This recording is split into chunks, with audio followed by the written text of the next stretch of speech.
Existe uma frase que, uma vez que você a ouve, nunca mais consegue esquecer. Não é tolo quem dá o que não pode guardar para ganhar o que não pode perder.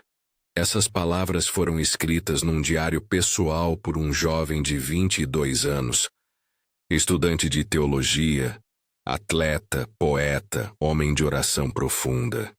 Um jovem que, poucos anos depois, morreria com uma lança cravada no corpo, às margens de um rio na selva do Equador. Seu nome era Jim Elliot. E sua história é uma das mais extraordinárias, desafiadoras e transformadoras que o mundo cristão já produziu no século XX. Antes de mergulharmos nessa história, eu quero te fazer um convite de coração. Se você aprecia conteúdo que vai fundo na fé, nas histórias reais de pessoas que viveram o Evangelho com radicalidade, se inscreva agora no canal Debate Teológico. Clica no sininho e ativa todas as notificações. E se essa história te impactar, e eu tenho certeza absoluta de que vai, deixa o seu like, porque isso ajuda muito mais do que você imagina a levar esse conteúdo a quem precisa ouvir. Compartilhe com alguém que você sabe que vai ser tocado por essa história. Vamos juntos? Agora vamos conhecer Jim Elliot. Philip James Elliot nasceu em 8 de outubro de 1926, em Portland, no estado americano do Oregon. Era o terceiro filho de Fred e Clara Elliot, uma família de fé sólida e comprometida com o Evangelho. Seu pai, Fred Elliot, era pregador leigo, homem de convicções profundas e vida simples. Sua mãe, Clara, era uma mulher de oração que transmitiu aos filhos não apenas crenças, mas um estilo de vida orientado pela Escritura desde os primeiros anos. Desde criança, Jim se destacava. Era inteligente, comunicativo, cheio de energia e de uma curiosidade intelectual que fascinava todos ao redor. Mas havia algo mais nele. Uma intensidade espiritual que ia além do que seria esperado de um menino criado numa família cristã comum. Conta a família que, ainda muito jovem, Jim fez uma oração que revelava uma consciência incomum. Ele pediu a Deus que o fizesse sério a respeito das coisas eternas. Não pediu bênçãos, não pediu sucesso, não pediu conforto. Pediu seriedade diante do Eterno. E Deus respondeu essa oração de uma forma que poucos poderiam imaginar.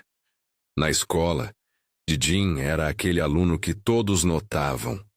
Não porque fosse o mais comportado, mas porque era autenticamente presente em tudo que fazia. Era capitão do time de wrestling, o que em inglês chamamos de luta greco-romana, e era reconhecidamente um dos melhores de sua região. Mas ao mesmo tempo escrevia poesia, devorava livros e liderava grupos de oração entre os colegas. Essa combinação era rara. Um jovem que não precisava escolher entre ser forte e ser profundo, entre ser líder atlético e ser homem de Deus. Jim Elliot integrava tudo isso numa personalidade que atraía as pessoas de forma natural e magnética. Quando chegou à Universidade Wheaton, em Illinois, um dos mais importantes centros de formação cristã dos Estados Unidos, essa intensidade só cresceu. Foi em Wheaton que Jim começou a registrar seus pensamentos num diário, um hábito que manteria pelo resto de sua vida curta. E esse diário se tornaria um dos documentos espirituais mais lidos do século XX. Em Wheaton, ele mergulhou no estudo do grego do Novo Testamento, da teologia e das línguas. Mas o que mais marcou seus anos universitários não foi o conteúdo das aulas, foi a profundidade de sua vida de oração e a clareza crescente de um chamado específico que ele sentia dentro do peito. Um chamado para as missões, especificamente para os povos que nunca haviam ouvido o nome de Jesus. Pausa aqui por um segundo. porque eu quero te fazer uma pergunta que vai continuar nessa história. Escreve nos comentários agora. Se você recebesse um chamado que você sabia que poderia custar sua vida, o que você faria? Guarda essa pergunta no coração enquanto a gente continua.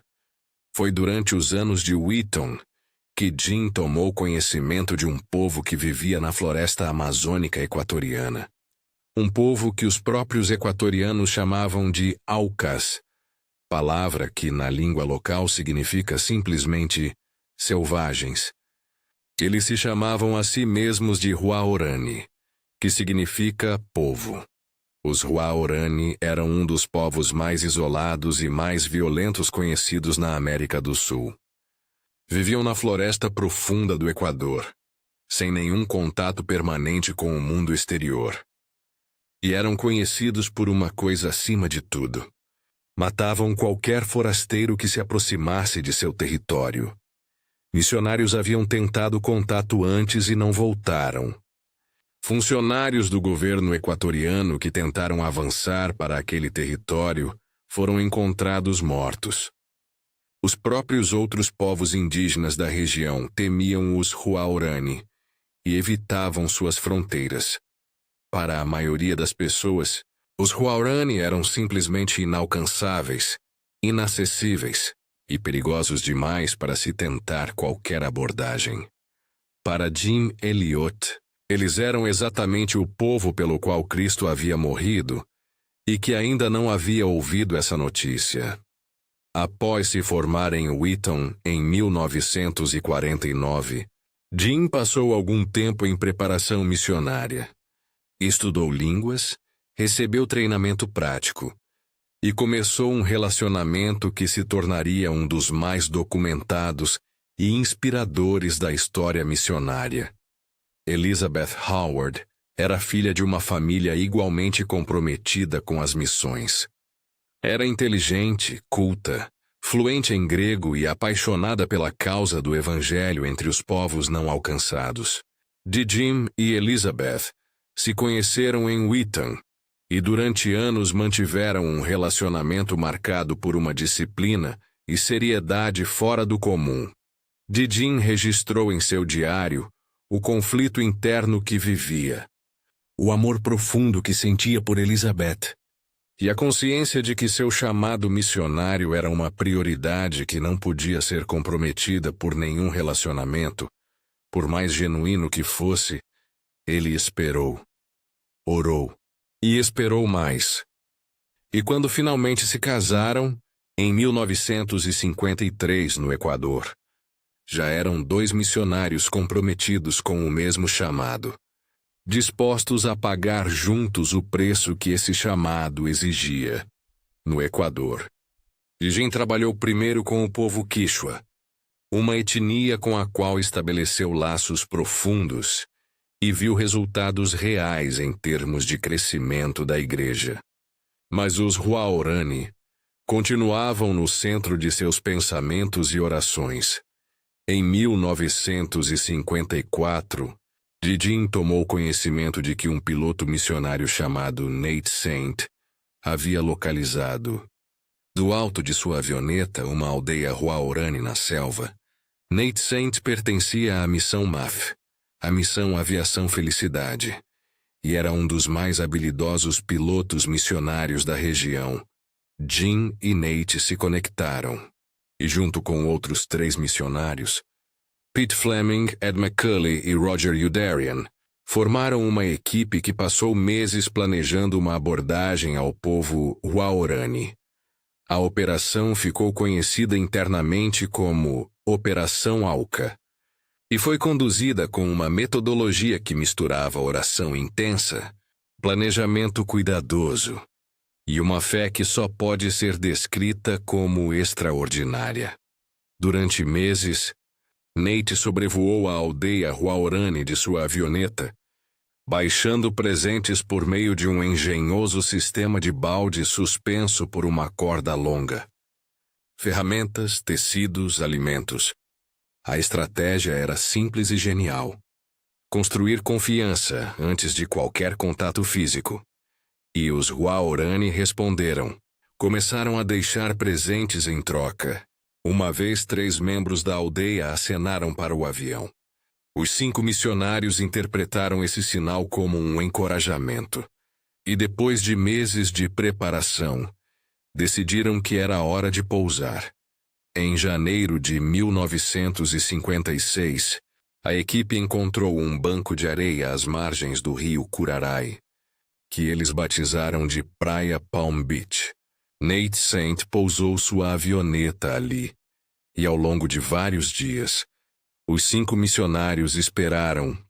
Nos primeiros dias, o contato pareceu promissor. 3 Huaorani, 2 jovens e uma mulher se aproximaram da praia. Os missionários os receberam com gentileza, compartilharam alimentos, tentaram comunicação básica. Um dos jovens, que eles chamaram de Jorge, chegou a dar uma volta de avioneta com Nate e pareceu fascinado. Os missionários ficaram eufóricos. Enviaram mensagens de rádio para suas esposas descrevendo o contato como promissor e encorajador. Jim Elliot escreveu no rádio que sentia que estavam no limiar de algo extraordinário. Eles estavam, mas não da forma que imaginavam. No dia 8 de janeiro de 1956, uma segunda-feira, o rádio da base missionária ficou em silêncio. As esposas esperavam a chamada de rádio diária que não chegou. Tentaram contato. Sem resposta, um avião de busca foi enviado. E o que os pilotos encontraram às margens do rio Curaray destruiu em segundos qualquer esperança que ainda restava. A avioneta de Nate Saint estava destruída na praia. E não havia sinal dos 5 missionários. Dias depois, os corpos foram encontrados no rio. Jim Elliot, Nate Saint, Pete Fleming, Ed McCulley e Roger Youderian haviam sido mortos pelos guerreiros Huaorani. Mortos pelas mesmas pessoas a quem haviam ido anunciar o amor de Deus. Jim Elliot tinha 28 anos. Havia se casado há pouco mais de 2 anos. E deixava Elizabeth grávida de 10 meses com sua filha Valérie. Essa é uma daquelas histórias que para e pede silêncio. E eu quero te convidar a não pular essa parte. Escreve nos comentários o que você está sentindo agora com essa história. Porque às vezes a gente precisa colocar em palavras aquilo que uma história como essa desperta dentro da gente. A notícia se espalhou pelo mundo com uma velocidade impressionante para a época. A revista Time publicou uma matéria de capa. A revista Life enviou fotógrafos e publicou imagens que chocaram o mundo ocidental cristão. 5 jovens americanos, bem preparados, com famílias com futuro, com tudo que o mundo chamaria de motivo para viver, haviam escolhido ir ao encontro de um dos povos mais perigosos do planeta. E haviam sido mortos. A pergunta óbvia que o mundo fazia era: por quê? Que tipo de fé leva alguém a fazer isso? Que tipo de convicção move pessoas jovens e talentosas a trocar segurança por perigo, conforto por sacrifício, futuro por missão? A resposta estava no diário de Jim Elliot, que Elizabeth publicou anos depois com o título O Diário de Jim Elliot. E naquelas páginas o mundo encontrou a resposta numa frase, que se tornaria uma das mais citadas da história do pensamento cristão moderno. Não é tolo quem dá o que não pode. Guardar para ganhar o que não pode. Perder. Jim não estava sendo ingênuo. Não estava sendo descuidado. Estava sendo deliberadamente consciente de que a vida terrena é temporária e que existem valores que transcendem a sobrevivência física. Mas a história de Jim Elliot não termina no rio Curaray. Na verdade, é ali que ela se torna verdadeiramente extraordinária, 2 anos depois da morte dos 5 missionários.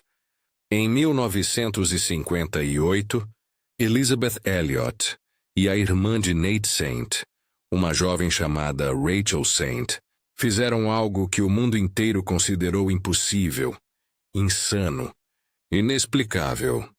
Elas entraram na aldeia Huaorani voluntariamente, sem armas, sem escolta, sem proteção. As mesmas mulheres cujos maridos e irmãos haviam sido mortos por aquele povo foram viver com eles e foram recebidas, não apenas recebidas, mas transformadoras. Ao longo dos anos seguintes, os Huaorani, incluindo alguns dos próprios guerreiros que haviam participado do massacre dos 5 missionários, vieram à fé em Jesus Cristo. A violência que era a marca registrada desse povo começou a diminuir de forma documentada. Famílias foram restauradas, ciclos de violência foram quebrados. O povo que havia matado Jim Elliot se tornou o povo que abraçou a mensagem que Jim havia ido levar. Há algo nessa parte da história que eu acho que merece uma pausa para reflexão. Porque é muito fácil romantizar o martírio de Jim Elliot e esquecer o capítulo seguinte, que foi Elizabeth, uma viúva jovem com uma filha pequena, que completou o que Jim havia começado.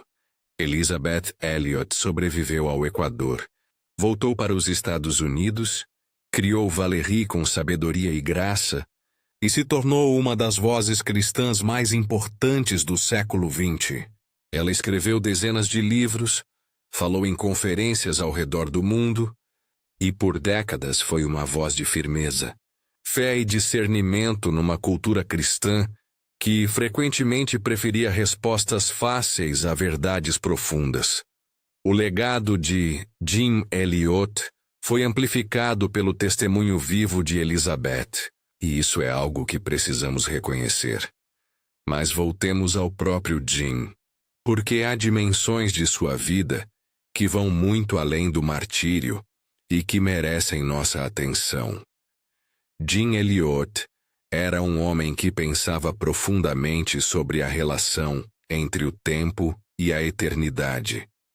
Ele não vivia como se o céu fosse uma recompensa distante para compensar uma vida de privação. Ele vivia com a consciência de que cada momento da vida presente tinha peso eterno. Seu diário está cheio de reflexões que mostram um jovem lutando com perguntas que muitos cristãos evitam. Questões sobre rendição, sobre desejo, sobre o que significa amar a Deus mais do que amar a própria vida. Numa entrada do diário, ele escreveu: Deus, eu oro pela luz para ver, pela força para fazer tua vontade, e para enfrentar qualquer desafio com a serenidade de quem sabe em quem confia. Esse era Jim Elliot na intimidade. Não um herói performático, mas um homem comum em luta constante pela extraordinária graça de viver conforme as convicções que professava. Havia também em Jim uma profunda sensibilidade para com os que sofriam. Durante seus anos entre os Quichuas, ele aprendeu a língua local, viveu no nível de subsistência da comunidade, recusou confortos que podiam distanciá-lo do povo que amava. Isso não era ascetismo por ascetismo. Era amor prático que se recusava a amar de longe. Aqui eu quero te perguntar uma coisa, e eu quero que você realmente pense antes de responder. Escreve nos comentários. Qual é a diferença entre admirar um herói da fé e deixar que a vida dele te transforme? Porque é muito fácil a gente assistir histórias como essa de Jim Elliot e sair emocionado, mas voltar para a mesma vida de sempre sem que nada tenha mudado de verdade. Jim Elliot não é um personagem para admirarmos de longe. Ele é um espelho. O impacto da morte dos 5 missionários no Equador é impossível de quantificar. Mas alguns números e fatos dão uma dimensão do alcance desse legado.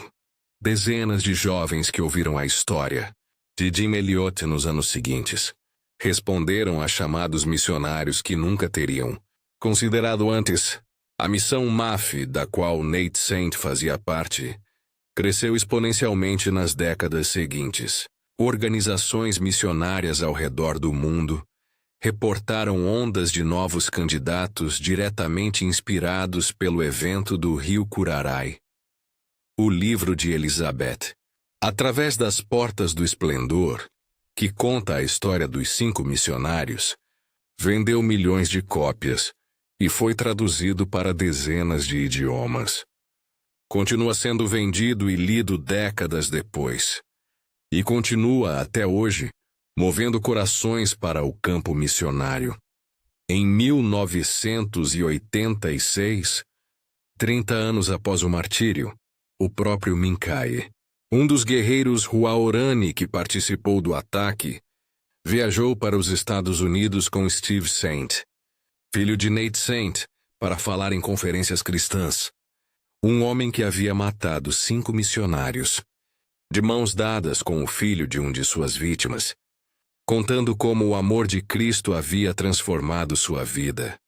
Se isso não é uma prova irrefutável do poder do Evangelho, eu não sei o que é. Há uma cena que Steve Saint descreveu em entrevistas que eu preciso compartilhar aqui. Porque ela captura, talvez melhor do que qualquer argumento teológico, o que o legado de Jim Elliot significa na prática. Steve cresceu sem o pai. Nate Saint foi morto quando Steve tinha apenas 5 anos.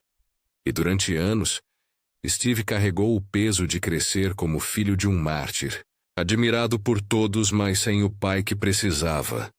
Quando décadas depois Steve conheceu Mincaye, o homem que havia matado seu pai, e viu nele um irmão em Cristo, uma pessoa transformada pelo mesmo evangelho que seu pai havia tentado levar ao povo, o Huaorani. Steve descreveu o que sentiu como uma compreensão visceral de que a morte do pai não havia sido um desperdício, que Deus havia feito exatamente o que Jim havia confiado que ele faria. Transformar sacrifício em salvação. O que a história de Jim Elliot tem a dizer para nós hoje? Porque seria muito fácil ouvi-la como uma história de outra época, de um contexto diferente, de uma radicalidade que talvez não se aplique à nossa realidade cotidiana. Mas eu não acredito nisso. E vou te dizer por quê. O coração do testemunho de Jim Elliot não é o martírio em si.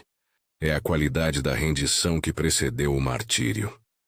É o fato de que ele havia deliberadamente se libertado do apego ao que era temporário para investir no que era eterno. E isso, a libertação do apego ao temporário para o investimento no eterno, é um chamado que se aplica a qualquer cristão em qualquer contexto. Você não precisa ir para a selva equatoriana para viver com a mentalidade de Jim Elliot. Você precisa perguntar com honestidade: o que você está segurando com tanta força que Deus não pode movê-lo para onde Ele quer te levar? Pode ser um relacionamento. Pode ser uma carreira. Pode ser um estilo de vida. Pode ser uma imagem que você protege. Pode ser simplesmente o conforto que se tornou seu Deus prático. Mesmo que você declare com a boca que seu Deus é outro. Jim Elliot nos desafia, não a morrer por Cristo necessariamente, mas a viver por Cristo com a mesma integralidade com que estava disposto a morrer. E há outra dimensão da história de Jim que raramente é discutida. A dimensão da esperança concreta. Quando Jim e seus 4 companheiros foram mortos no rio Curaray, o mundo olhou para aquela cena e viu fracasso. 5 jovens mortos. Uma missão que terminou antes de começar. Um sonho interrompido pela brutalidade. Mas Deus estava escrevendo um capítulo diferente. O povo Huaorani existe hoje. Tem igrejas, tem líderes cristãos. Tem pessoas que conhecem o Evangelho. E parte desse legado espiritual tem raiz direta nos 5. Homens que morreram às margens do Curaray e nas famílias que os seguiram. Isso nos lembra que Deus frequentemente trabalha através do que o mundo chama de fracasso. que a lógica do reino é radicalmente diferente da lógica humana. Que o grão de trigo que cai na terra e morre não é o fim da história. É o começo dela. Jim Elliot morreu em 8 de janeiro de 1956. Tinha 28 anos, 11 meses e 8 dias de vida. Em termos humanos, uma vida curtíssima, interrompida no seu florescimento mais promissor. Mas o eco daquela vida curta ressoa até hoje. Em cada jovem que lê o diário de Jim e sente algo se mover dentro do peito. Em cada missionário que vai para um campo difícil e lembra que outros foram antes. Em cada cristão que se pergunta se está vivendo com a profundidade que o Evangelho merece. E ressoa também nas aldeias Huaurani, onde homens e mulheres que nunca teriam ouvido o nome de Jesus encontraram vida em seu encontro com aquele povo que foi ao encontro deles com lança e com flecha. Antes de encerrarmos, eu quero te deixar com uma última reflexão. Jim Elliot era um jovem de 22 anos quando escreveu aquela frase no diário. Não é tolo quem dá o que não pode guardar para ganhar o que não pode perder. Ele não era um super-herói espiritual que nasceu pronto. Era um jovem que havia tomado uma decisão fundamental. A decisão de levar a sério o que o Evangelho diz sobre o que é realmente valioso na vida.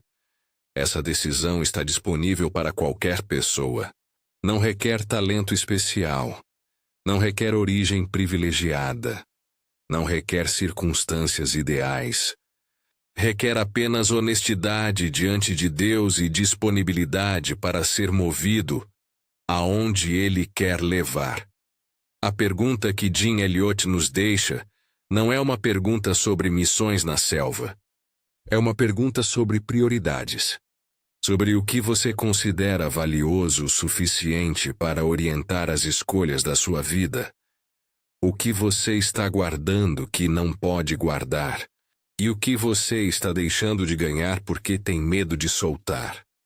E com isso, chegamos ao final de mais um episódio do Debate Teológico. Mas eu não quero que você feche esse vídeo sem fazer uma coisa. Compartilhe essa história agora, no seu grupo de WhatsApp, no seu Instagram, no seu Facebook, para aquele amigo que você sabe que precisa ouvir isso. Porque histórias como a de Jim Elliot não foram feitas para ficar dentro de um vídeo, foram feitas para mudar vidas. E se você ainda não é parte dessa comunidade do debate teológico, esse é o momento perfeito. Aperta o botão de inscrição, ativa o sininho e entra para uma comunidade que acredita que a fé vale a pena ser discutida com profundidade. Honestidade e seriedade. Jim Elliot tinha 28 anos, e uma vida que o mundo inteiro ainda fala quase 70 anos depois. O que você vai fazer com a sua? Até o próximo episódio. Que Deus te guarde e te desafie.